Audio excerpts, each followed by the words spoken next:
تو یہ جو غیر مقلدین ہیں، وہ سلفی جو ہیں، وہ کہتے ہیں کہ اللہ بھی یہاں بیت الخلا میں بھی ہے، ہر جگہ حاضر ہیں، تو کیا بیت الخلا میں بھی اللہ پاک ہے؟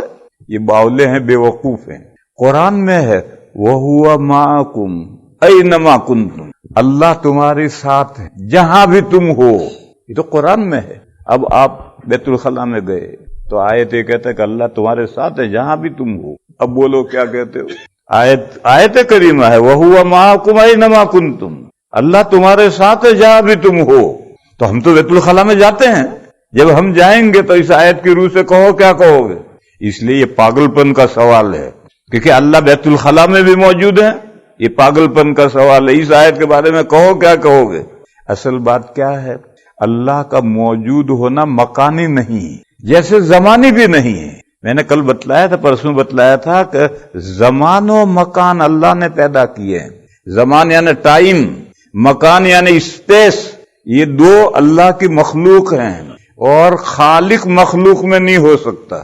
ورنہ سوال ہوگا کہ جب یہ مخلوقات پیدا نہیں ہوئی تھی تو اللہ کہاں تھے؟ جیسے عرش اللہ کا پیدا کیا ہوا مخلوق ہے، بس عرش اللہ کا مکان نہیں ہو سکتا۔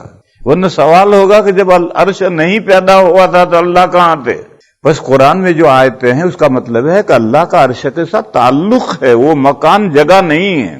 جیسے کہتے ہیں کہ ہمایوں مر گیا، بابر تخت نشین ہوا، یعنی ہندوستان کا کنٹرول حکومت سنبھالی، تو وہاں ہندوستان میں تخت بھی ہے اور بابر کا اس کے ساتھ تعلق بھی ہوتا ہے، مگر بابر ہر وقت تخت پر بیٹھا رہتا ہے، ایسا سمجھنا غلطی ہے۔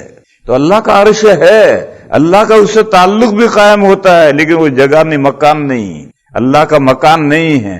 نہ اللہ زمانی ہے نہ مکانی ہے۔ جب اللہ زمانی اور مکانی نہیں ہے تو ہم بیت الخلا گئے تو بیت الخلا ہمارا مکان ہے، اللہ وہاں ہے مگر اللہ مکان میں نہیں ہے۔ اللہ تو زمانی بھی نہیں ہے، مکانی بھی نہیں ہے، بس یہ فضول محمل سوال ہے۔